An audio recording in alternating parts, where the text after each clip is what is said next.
Of Mr. Allard's Neighborhood. This is the place where you're entitled to Brad's opinion. And now for your host, Brad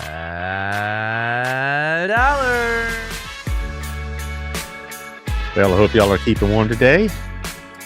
We're doing a home podcast today because the roads are what they are. They're not particularly bad. Have you been out on the roads, Taylor? Not yet, but I'll probably go after this. Well, I'd been checking out the roads on social media, they say, and they said it's not as bad as it looks. And it's nice and pretty out the window here and all that. Nice and pretty. I tell you what's really irritating, though. As an old school teacher, I could tell you, having snow on a day off like today is, that's just not right. That's what unfair. A wasted snow day. Well, the kids are probably like, wait a minute. If we have to go to school tomorrow, do we get like a compensating day for this? No, this ain't, no. If it snows during the holidays, you're just out of luck, guys. It's kind of funny. I have no idea what they're going to do about school tomorrow. I do know depends on several factors, one of which is who the superintendent is. I mean, Jimerson usually is pretty quick. I'm not going to say it's going to happen. Okay, let's be clear. I have no idea. He hasn't contacted me, but Jimerson in the past has been pretty cautious about snow days because he doesn't want any accidents. I do remember we had a superintendent about 15 years ago. It didn't matter if snow was up to the house eaves and the wolves are coming out of the mountains. By golly, you're going to have school. We had one time where we were going to have school regardless, and the bus driver said we're not going out there. So the bus drivers basically called the school day. So that was a long time ago, but it just I don't know if they're going to call tomorrow or not, and it doesn't matter. We're going to have Victoria on tomorrow, and a lot of it depends. It will either do it on Zoom if she's home with her kids, or we'll do it in the studio if not. So we'll have to see. They're going to do all this Facebook voodoo I have to do.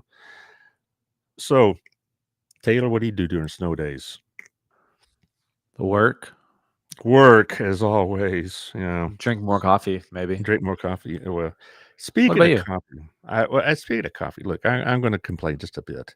Oh, believe it or not, yes. Saturday, Rob and I met somebody at a Starbucks north of here, and so we got there a little early. So I ordered a couple small coffee mochas. How much do you think that cost me? How many is a couple? 2. Order 2? Yeah, 2 you small probably spent $12 to $15. $12, and I'm like, bam. Yes, I'm like, holy cow. Yep. It's been a long time since I've been in Starbucks. Tell you the truth, I don't go there all the time because, well, I got 12 if I need to go out for coffee.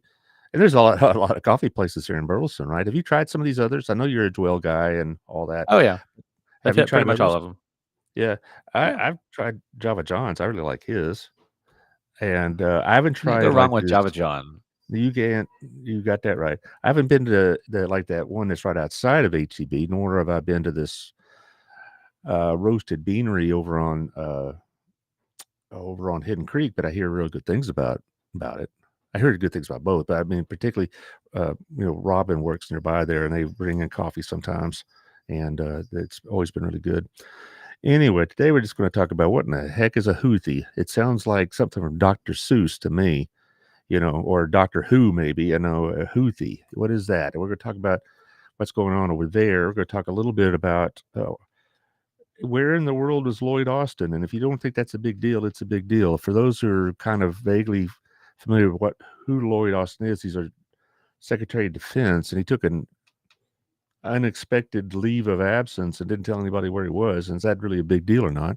Also, today is CAUCUS Day in Iowa, and you think we got snow on the ground. They got it up to their knees, and we'll talk a little bit what a caucus is, what it means, where the current race stands, how this weekend Joe Biden hit an all-time low in his polling.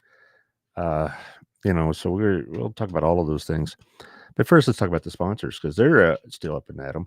Our place is still going strong.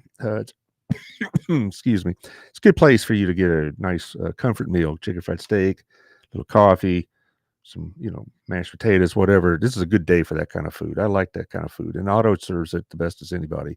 And it's a great service, great people. It's been here a long time, and he's a great community citizen. Gina's will be open up pretty soon. I'm looking forward to that. Also, Wild Cigar, another type of place to get comfort during this time. They'll have the playoff games on. Speaking of playoff games, David, did you see the one yesterday with the Cowboys? I don't want to talk about it. I don't either. Embarrassing. I was totally, completely bamboozled by that game. But anyway, that has nothing to do with Wild. They have a game on this afternoon and tonight, The and job they'll have opening games is coming. coming up soon. Yes. I don't think I'll go for that one. That's I'm too old to be coach of the Cowboys. I couldn't deal with Jerry. But anyway, Wild Cigar Culture. So good to go there for your comfort. Also, thank you to Tiffany Dinko. We're gonna have try to get her on, but boy, she's really busy. It's a very small operation that has really big impact. It goes to 30,000 homes, and it's well worth the expense for the advertisement because you're getting direct marketing right to the potential buyers. Plus, it's in a lot of retail outlets, for perusal while you wait. And so it's a very very well done magazine, and it's well worth your time. Also, thank you to our friends over at Southern Gym. They got stuff going on too. We just when we think we're out of the woods, men, from Christmas. It turns out to be Valentine's Day, and therefore it's time to think about your beloved. So go over there and check out what's got going on for Valentine's Day. They have a lot going on. On the 8th, they're going to have a bourbon and bling from 4 to 7. That's a Thursday, and so they're going to have just a little event. Gail likes having these kind of events at her store because it's such a nice store and whatnot. So Bourbon and Bling, put it on your schedule, 4 to 7 on the 8th. Also, our friends Brenda Ramirez and her brother Gerardo Sanchez have Two Maids going on. Brenda pretty much runs the business. Two Maids is a really great outfit. It really is. They pay you pay what your ratings are. And so if you have a really, really good job and give a really, really good rating, that determines the pay. So that obviously you're going to have a well motivated staff to make sure your home is just exactly the way you want it. And they do homes, they do businesses, they do industrial spaces, they do it all for cleaning, deep cleaning one time or on a contract basis. Brenda is a very impressive person. So talk to her and get set up with her, and you'll be glad you'll have a routine maid service to take care of all those issues. Also, our friend John at Old Pro, just talked to him just a few minutes ago or texted, I guess, and he's doing well, and the business is doing well, and I'm glad that I know my roof is secure because he told me so a while back, and it's a good thing. I don't have to worry about, snow leaking in the roof and whatever else. He presented at our BNI meeting about a week ago, and you'd be surprised. You look at the roof, you eyeball it, you think you're doing well, it's okay, and you find out there's a lot of gaps in the shingles. So you need somebody that's a professional to come check it out. So give John a call at 817-734-2756. Amco is Sammy Campbell and Candy Gow. They're hometown folks, been doing this for 20 years. This is their first business on their own. And Sammy can be reached at 817-778-4592. Candy at 817-925-2661. They've been doing this, like I said, for a while. They did it for me twice when I was paying bills or repairing the house, do a little refinancing. So if you're looking for things like that, they know what's going on with the rates a whole lot better than I do. So I'll let them talk to you. So give them a holler and see what they can do for you. Also, I remind you, just off the top of my head, Jessica Valley Reams is still having her big party on the 2nd of January. That's going to be over at Lost Hope from 6 to 10. And there's still sponsorship tables available. There's still tickets available. There's going to be entertainment. Susie and the Sissies, the whole band will be there. Everybody knows Susie Morgan around here, so that's going to be a real big deal. And it's there to benefit the Fitability TX, that program she runs over here on East Renfro to help people with disabilities stay fit. It's really a great program. I saw it about 2 months ago, right before Christmas, or right after Thanksgiving, actually. Well, who cares? Around that time, and I was very, very impressed. She was working with one of her clients, and it just, sometimes people that with disabilities, mental and other disabilities, get overlooked, and she has a real good program for that. All right. What is a Houthi? A Houthi is a rebel based out of Yemen. They are another one of these ultra fanatic groups out of the Middle East. They are affiliated with Iran. Iran is their main sponsor. They're affiliated to some degree with Hamas and Hezbollah. Hezbollah, Hamas, and the Houthis all get their funding and support and whatever else they need from Iran. The Iran fights these wars not against just us, but against other Middle Eastern neighbors through these proxies. The Houthi rebels have been at war with Saudi Arabia for close to a decade now. And Yemen is one of these countries that's completely wasted, if you will. It's just been destroyed by this civil war. The government of Yemen has been fighting these Houthis with Saudi support, and the Houthis have been supported by Iran. So, kind of with these proxies, Iran and Saudi Arabia have been at war with each other in effect.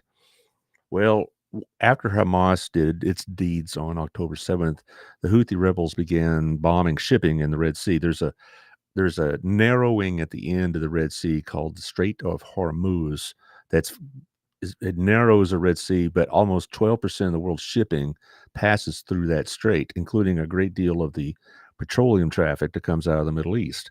Therefore, they've been bombing, sending missiles on the ships, drones, things that they actually captured a couple of them. This morning, for the first time, they fired at a U.S. Navy destroyer, and we knocked it down. But here's the news that came out over the weekend about the attacks. We have late-breaking news. The U.S. carrying out another strike against Houthi rebels in Yemen, this time against a radar site, according to 2 U.S. defense officials. The strike conducted by a U.S. Navy ship, and now the U.S. waits to see if the Houthis respond. Tonight, after the Pentagon says a punishing series of U.S. and British strikes destroyed more than 60 Houthi military targets in Yemen, the first sign of retaliation. The Iranian-backed militia saying they won't stop attacking ships, firing an anti-ship ballistic missile into the Red Sea, but hitting nothing. President Biden was pressed, what would he do if Houthi attacks don't stop? We will make sure that we respond to the Houthis if they continue this outrageous behavior, along with our allies. President Biden has been under pressure to act following months of Houthi attacks on commercial ships in the Red Sea, through which the U.S. says 15% of global sea trade travels, including oil supplies. And some companies had begun avoiding the Red Sea, a costly disruption. Last night's operation included U.S. and British warplanes dropping bombs and U.S. Navy ships, including a submarine, firing Tomahawk missiles, more than 150 precision-guided bombs and missiles in all. The White House says they demolished Houthi ballistic missile launchers, ammunition warehouses, air defense radars, and more. The targets we chose were all valid, legitimate targets that went right at the Houthis' ability to store, to launch, and to guide. President Biden writing, the strikes send a clear message that the United States and our partners will not tolerate attacks on our personnel or that imperil freedom of navigation. But tonight, Iran, who supplies the Houthis with money, weapons, and intelligence, condemned the strikes, saying they are fueling instability in the region. Do you have confidence in Secretary Austin? I do. Meanwhile, President Biden criticizing Defense Secretary Lloyd Austin for keeping his hospitalization secret. Austin did not tell the president or the public for days that he was off the job and in intensive care for prostate cancer treatment. Was it a lapse in judgment for him not to tell you earlier? Yes. Courtney Cuby, NBC News, The Pentagon. All right. Just a couple of things that struck me with that. And I'm not trying to get too political with Mr. Biden, but he looked totally out of it. And what it really bothers me is that Mr. Biden very, very rarely makes public appearances, and he makes very few appearances outside of maybe the area around Washington, D.C. This particular interview is taking place outside of Philadelphia. He spends a lot of time in Pennsylvania, but he doesn't do a lot of other events such as this outside of, say, a very small radius of D.C. And he's being asked questions during a visit to a school. Why? Because he doesn't take questions. He doesn't do press conferences. He doesn't have spontaneous give and take very often. And so when they catch him out in the open, so to speak, the reporters will ask him questions, throw questions at him. And what bothered me about that, I saw this on the news, what bothered me about this whole thing, they're asking him serious questions. And what does he get? Yes, no, like he's not even willing to be bothered. And it really, you'll see this again in another clip, but it just really bothered me to watch how he dismissed these very important questions. Now, if he didn't want to answer them in a school, I get it. He could have said, look, guys, I'm doing this right now. Wait outside and we'll talk out there, or we'll talk in an hour, or something like that. Instead, he just walking around with his frappe or latte or whatever that was, just yes, no. Do you still have confidence in Lord Austin? Yes. Are we going to take care of the Houthis? Yes. It was just so ambivalent in his answers. It really bothered me. Now, if he doesn't want a full-on press conference at a school, I understand that. But set up a time there is one. These are important questions. But the only interviews that Joe Biden does are usually one-to-ones with selected audiences or selected journalists, and therefore these kind of questions need to be answered. And when he says Joe Biden didn't write a cotton picking thing. That press release was written for him. All right, he hadn't written anything probably since for years. That was sent out by his press staff, and so we're not getting the answers we need. We are really escalating towards some serious conflict with Iran, and their allies or their proxies. Iran has no government allies other than the Palestinian Authority, if you want to call that a government. But through Hezbollah and the way they control Lebanon, through Hamas, where they control Gaza, and through the Houthis of Yemen, they don't control it, but they've been in, like I said, a devastating civil war for well over a decade. So in effect, they control it. We're going towards, there's going to be a showdown out in the Middle East sooner or later. And we have a president, I hate to say it, but he just does not have the mental stamina and capacity at his age to deal with these issues. And the way he blows things off with the press is not gone unnoticed by the press, but they seem to give him more of a pass than what they would have with Trump or Bush. I mean, they did the same thing to Bush all the time, but Bush had press conferences. Obama had press conferences. Trump certainly did. They were a performance art for him. But as far as this has really bothered me. So let's go to the second clip. It's at the same event, just a more expanded answer about the Iranian situation. I've already delivered the message to Iran. They know not to do anything. Hang on one second. You continue bombing the Houthis if the attacks don't stop, sir? Say that again? Will you continue bombing the Houthis if the attacks don't stop? Will you continue with the strikes, sir? We will make sure that we respond to the Houthis as they continue this outrageous behavior, along with our allies. Do you have confidence in Secretary Austin? I do. I'm sorry. Was it allowed from judgment for him not to tell you earlier? Yes. Are we in the fact of proxy war later on? Say again? Are we in the fact of proxy war? No. Iran does not want a war with us. Are you willing to call the Houthis a terrorist group, sir? I think they are. Were the strikes successful last night, sir? Yes. I don't think there's any civilian casualties. That's another reason why it's a success. So look, we're going to get a chance to talk apparently after the fire station. So rather than, by the way, anybody want a coffee? It's on me. Right? You take a smoothie? Well, they're $6, but I'll do it anyway. Seriously, if anybody here wants anything, I'll pay for it, okay? Yeah, that's very generous of you. Anybody watching that and says that he is... That was just weird. Is it weird? I'm sorry. I know. Was that That weird just or what? seems so weird. What did you... Well, okay, Yes. Taylor, you tell me. What did you Yes. see? I didn't prep you for No. this. No. I didn't tell you. Here's the answers I want. You tell I'll me what buy you saw. everybody a drink. Mhm. No. Yes. And it's That was $6. I mean, he in effect said, "Yeah, it's expensive." He didn't even laugh at his own joke.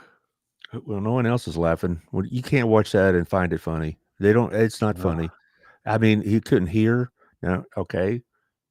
What's that question again? And it just looked like he was stumbling around. How can anybody watch that and say this president is capable of dealing with these problems we're facing?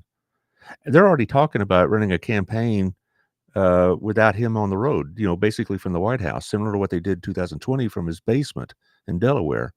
They're already talking about him skipping debates in the fall against a Republican candidate, which more than likely will be Trump. I'm watching this and say, how can anybody see that and not see that he's totally incapable of making these hard decisions? Even the Democrats are saying that by large majorities, and my Democrat friends say the same thing. Now they'll say, well, but the prospect of Trump terrifies them. Okay, I get it. But the prospect of Joe Biden he's not going to get better. And him stumbling around on that, and you talk about Iran isn't going to do anything. They're too scared of us. Iran is not scared of the United States. Okay, they're not scared of anybody. They have a very apocalyptic worldview. Okay, so if it says whatever we do results in our destruction, that's been forecast in the Quran by Allah, and therefore it's to be welcomed. All right, we're not dealing with rational actors, and we keep dealing with other countries like we dealt with the Soviet Union, which, regardless of what we thought of the Soviet Union, they were rational actors in the sense that they weren't going to bring on their own destruction. Iran welcomes it, and so we're talking about this old man who's stumbling around. And he can't hear the questions, and he could barely answer the questions in an audible way. And I don't even know what to do. I mean, I nothing I can do, obviously, but rant and rave in my library. But I'm just saying that the American people really do need to see this, and to see for what it is. A Democrat Party, if they don't see this for what it is, they're crazy. Last Sunday, ABC News came out with a poll: lowest approval rating. Even Trump didn't have this lowest approval rating in their polls. Right now, as of this morning, the real clear average of disapproval is negative 17.4. Yesterday was 17.9, but a couple of other polls came in and kind of altered that. But 17.4 is terrible. This is the kind of numbers Trump was getting towards the end. This is the kind of numbers Richard Nixon was getting right before his resignation. And it just astounds me that the Democrat Party is going to base everything on Joe Biden. I mean, it astounds me for the Republicans as well, but that's a different conversation right now. But it astounds me that they were willing to place the security of this country in the hands of a man who's declining so obviously. I think it's irresponsible. And I don't want to hear about Trump right now. I'll talk about Trump later, guys, okay? Because I know that they're always the rebuttal to Biden situations, but Trump, well, I'm talking about Joe Biden. It scares me to see just how much he's declined, and the fact that more and more people that are unaccountable to us, unelected people, are going to be having to maneuver him if he wins re-election into making all these decisions. And it really frightens me if Kamala Harris is taking a greater role because, guys, she is incompetent. She is not a bright person. I don't care what she's achieved. We've all known people that have achieved things based not on their abilities, but maybe on who they are or where they were at the right time at the right place. And so this has really got me concerned. And I watched that, I saw that in the news, and I watched that again when I was preparing for this show, and it's like, I would like for a Democrat to tell me, without using the word Donald Trump or referring to him in any way, why they would want Joe Biden to have 4 more years. The economy is at best scuffling along. There's a big article yesterday's Washington Post about, they're basically asking a lot of voters, these stats say we're doing better. How come you don't think you are? And they all said the same things, housing, cars, and particularly groceries. And they said that they do not think that he's done well on that aspect.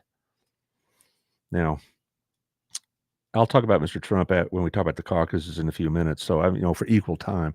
But the point I'm making is that regardless of who is running for the Republicans, the Democrats are being incredibly responsible and very, very loose with the stability and security of this country by placing it in its hands for 4 more years, Joe Biden. Obviously anybody who saw that clip, whether it be on this show or some other format or at the news, can tell that this is a very concerning situation. Let's talk about Lloyd Austin's absence. Lloyd Austin is the Secretary of Defense, and he went into the hospital for we didn't even know he was in the hospital for a week, and we didn't even know for 2 or 3 more days after that why he was in the hospital, only that he was in intensive care. What had happened was prior to Christmas, he went in for prostate surgery.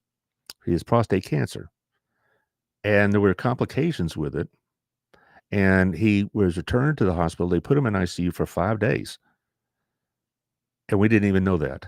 And neither did Joe Biden, which is another scary thing. Now, whose responsibility was it to tell the president? Well, it's definitely Lloyd Austin's. But why didn't they not tell the president? There is a connection there. Why did they not tell him? And the deputy secretary, a woman named Kathleen Hicks, was on vacation in Puerto Rico, and they gave her operating responsibility for 4 days and didn't tell her why. They said, you're taking over for Lloyd for a while, and she was okay. And she didn't even know until the day before it was announced publicly that he'd been in the hospital for surgery and for its complications. So let's see what they have to say in the news about that. Growing questions tonight over the secret hospitalization of Defense Secretary Lloyd Austin, who was rushed to intensive care and could not perform his job last week. But no one told President Biden or the public for days. Here's Courtney Cubey. Tonight, the White House says President Biden has complete confidence in his Defense Secretary Lloyd Austin. Even after revelations, Austin was hospitalized in intensive care for several days and was unable to perform his job and hid it from the commander-in-chief. The president not answering questions today. Are you still confident in Secretary Austin, sir? It began Monday, January 1st, when the Pentagon says Austin was rushed to the hospital in an ambulance for complications following a recent elective medical procedure. 2 senior administration officials say he spent at least 4 days in the ICU, but no one told the White House, nor Austin's deputy Kathleen Hicks, until Thursday, January 4th. The Pentagon says Hicks, who was on vacation in Puerto Rico, was given certain operational responsibilities on Tuesday, but was not told why.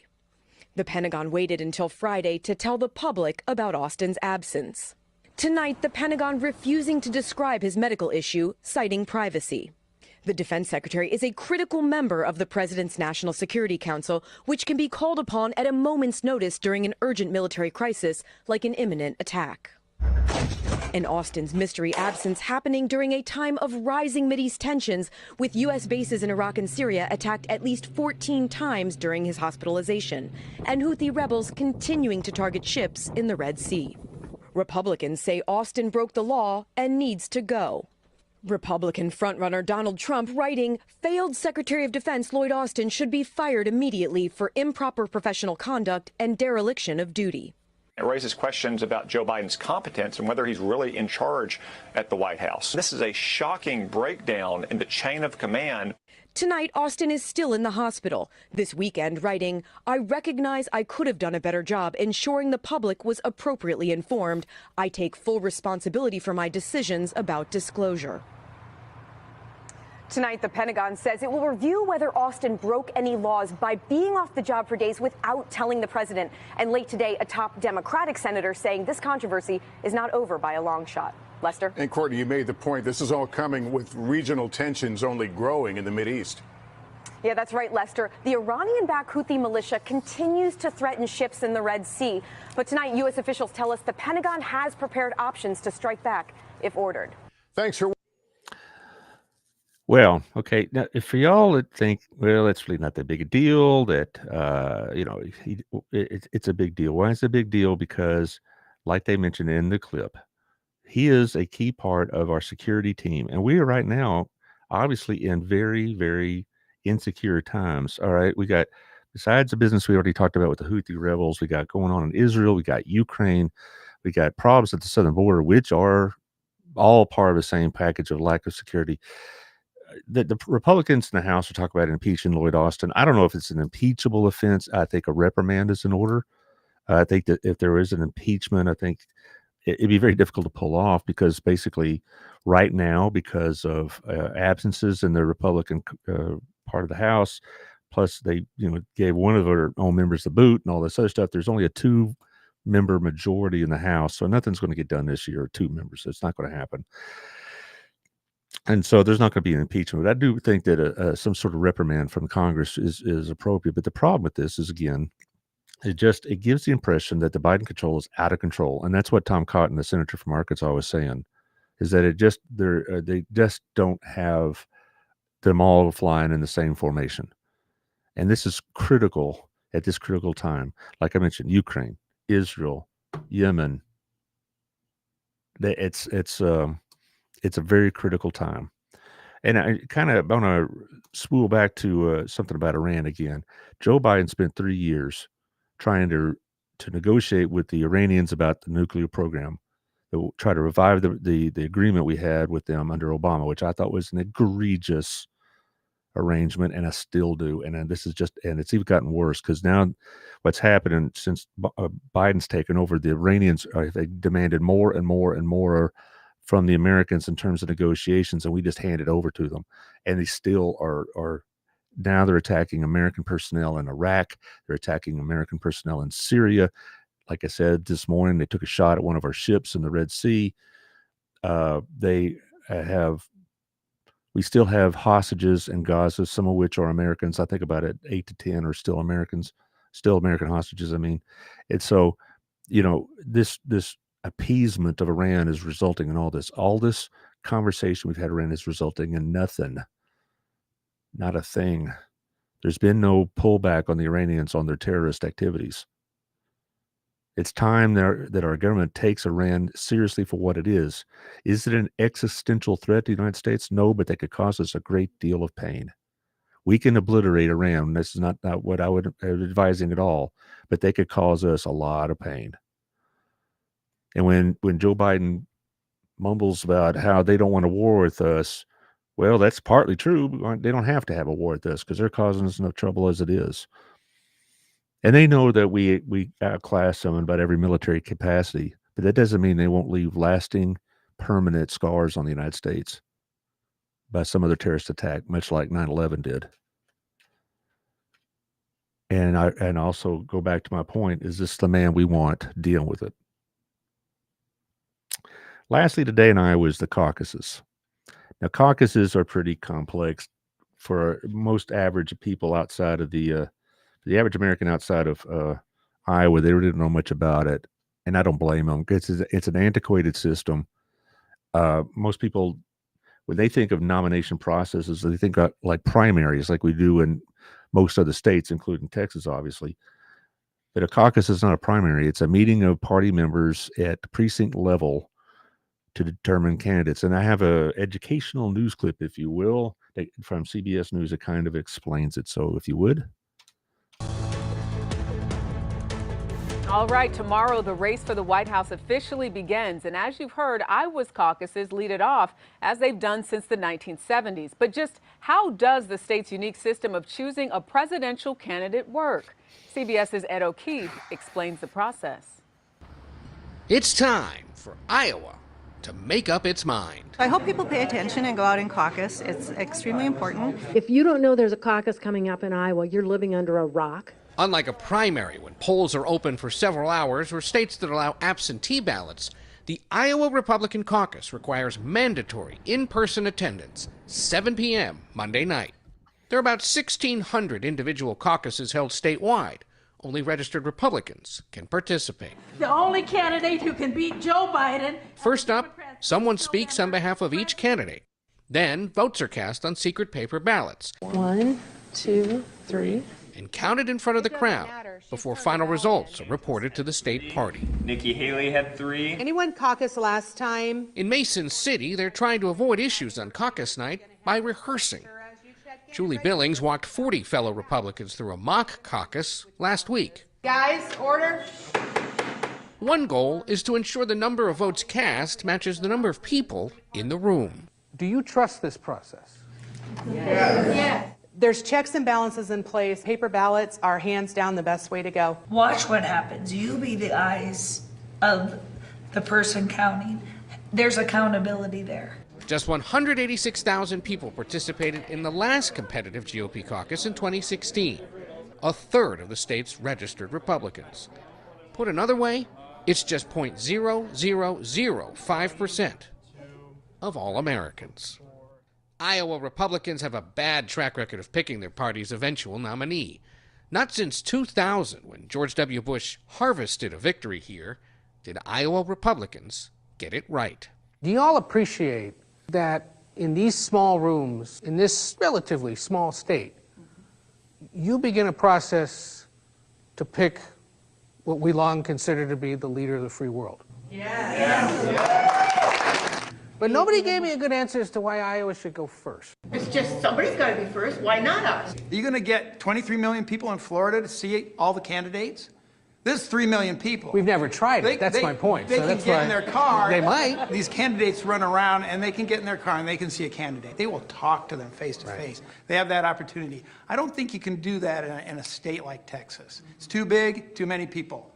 Ed O'Keefe, CBS News, Mason City, Iowa. Well, I thought that explained it as well as I ever did in class. It was a very good little clip. But here's the thing about the Iowa caucuses. One thing that the narrator said that was absolutely correct, and that is Iowa does not really have a great track record of picking the eventual winners. I mean, they've picked in the past, Ted Cruz won in 2016, and Rick Santorum and Mitt Romney tied in 2012. And it's a great place for underdog candidates to come in and make a noise. Like Pat Robertson, the former late CBN show host and whatnot, and creator of that network, came in second one year.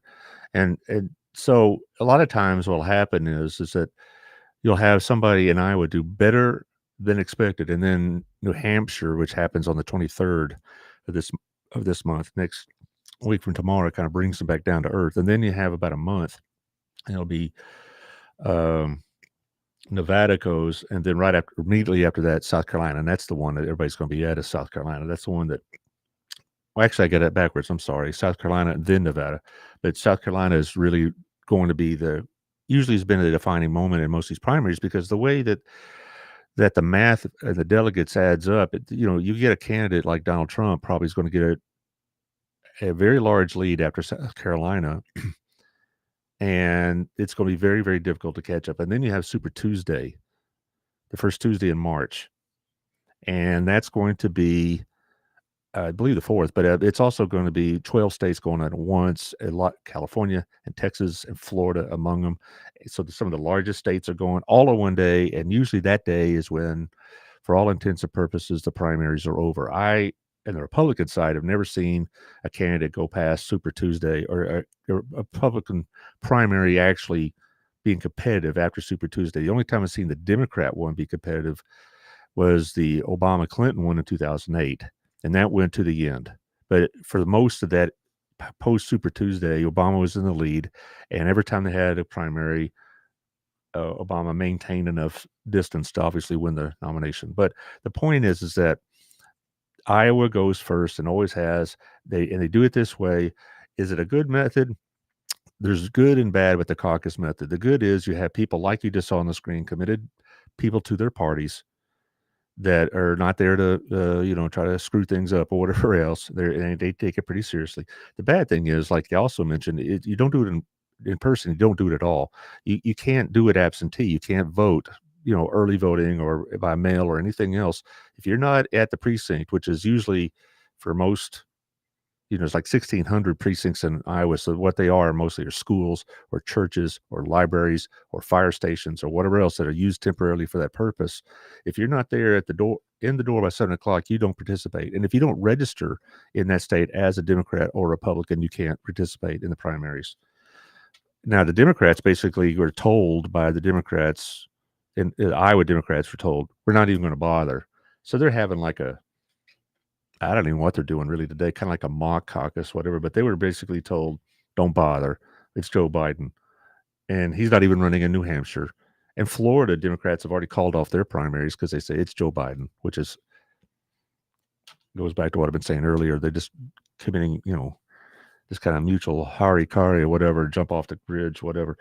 But as far as the caucus method, what you saw is the old school democratic, let's say correctly, democratic policies or procedures that we all accustomed to. It's like a student council election, if you will. And it does, like I said, it does have its advantages. It is a more controlled environment, whatever else. But the weather today in Iowa makes ours look like spring, sunny day. It's terrible. I mean, like 2 feet of snow and wind blowing and ice and all this other stuff. So the turnout is going to be very, very low. And here's another thing I don't like about the Iowa caucuses. There's really nothing to do with them. It has more to do with the media, is that they will make these expectations. And if you exceed or meet them, they will make a big deal out of that.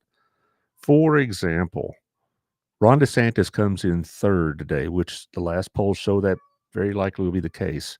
They're going to make a big deal about how Ron DeSantis' campaign is over. If Nikki Haley comes in second, and if she does a little better than they expect, and they'll say she's become a real option to Donald Trump, and it's going to give her momentum into New Hampshire and all this other stuff.